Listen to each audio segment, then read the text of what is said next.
mas-uuliyiinta dowladda hoose ee degmada Burco ayaa maanta xadhiga ka jaray dhismaha laba wado oo laga hirgeliyay bartamaha magaalada Burco iyaguna sidoo kale dhagax dhigay laba wado oo laga hirgelinayo magaaladani Burco. mas-uuliyiinta dowladda hoose oo horkacayo maayirka degmada Burco Ustaad Maxamed Muraad, maayir ku-xigeenka, xogayaha dowladda hoose iyo sidoo kale qaar ka mid ah xildhibaanada golaha deegaanka oo ka hadlay dhismayaasha wadooyinkan cusub iyo sidoo kale kuwa ay maanta fureen ayaa waxay sheegeen sida ay Burco uga dhigi lahaayeen mid hormuud u noqota gobolada dalka. saddex kalena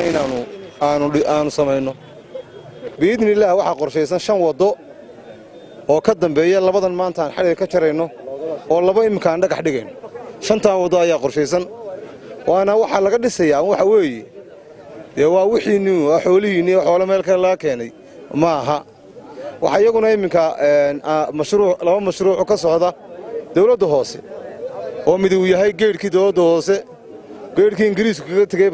ayaa ku samaysnaa maantana geedkii waa la wadaa waa soo eegaynaa geed aad u qurux badan gudaheeda waxaan ka dhigaynaa hadii la ka dhigo laami ku wareega xafiisyada iyo marmarka wadaniga aan gudaheedana ka dhigi doono ilaahay hadii laga helo bilicda magaalada waxaan ballan qaadayna san hore u ballan qaadnay inaan wax badan soo celin horena waan u sheegnay daasadahan yaryar ee magaalada inaga qarribay dabakaayooyinkan laamiyada laga dhisay waa ka guri doonaa biidnillaah waxba daasad kaga tagmayno magaalada hawaayin guud oo lagu sameeyo faras magaalada leh ayay qayb ka tahay waa wadadan laba wado hore ka horeeyay oo ahayd stadiyoga wadada inay qulumba marta wadadan moolka ama siciidal bashiir cali garle gudbaysay afgooye iyo taa xanaanada waa mashaariicdii aan ugu galay sanadkan noo qorshaysneed inaanu dhamaystirno ilaahay subxaanahu wa ta'aala nagu mahad celinaa maanta inay gabagaba noo tahay qorshayaashii sanadka iyagana ugu talagalay dadweynaha reer Burco aad baan ugu mahad celinaynaa wadooyinka ilaashada. intaasi kadib mas-uuliyiinta dowladda hoose waxay kormeereen dhismaha biriishka cagta ee Ceelgooni oo ay dowladda hoose hirgelinayso iyo sidoo kale xarunta dowladda hoose ay ka socoto casriyeen iyo dhismayaal cusub.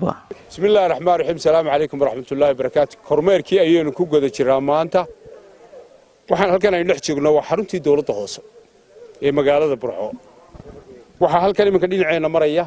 oo muuqaalka idinka muuqda gaadiidkii shaqaale ka shaqaynayaan waa laamida dhexmaraysa xarunta laba qaybood laamidu weeye mid waa tan dhinaca maraysa midna waa tan kale dhinacan maraysa dhinacyadana waxaanu ka raacinaynaa hadii alla ka dhigo marmarkii ama balaadkii Somaliland ka ahaa ee warshadaheenu soo saarjina quruxda badnaa ayaanu iyagana dhinacyada ka xidhnaa faraawil qurux badanna waa ku beeraynaa waxa kale muuqaal dhinacan bidixda iga xiga halkan idinka muuqda oo had iyo jeer saxaafadu la weydiin jirtay gaar ahaan xafiiskayga weydiin jirtay waxa weeye hoolkii weynaa dowladda hoose injineerkii dhisay waa kan dhabarkayga taagan wuxuu ku dhow yahay gabagabo wiigan soo socday isna xariga ayaanu ka jaraynaa waxa uu leeyahay xafiisyadii bal xagga hoose qaybta hoose xafiisyadii baan ugu tala galay xagga sarena waxa ku yaala hoolkii weynaa shirarka ee dowladda hoose bilicda iyo quruxda sulay isaguna usbuucan aanu ka jaraynaa aad iyo aad waxaan doonaynaa inaanu tusno indhaha ummadda inaanu tusno wax qabadka waxaanu wadnaa inay tahay dantii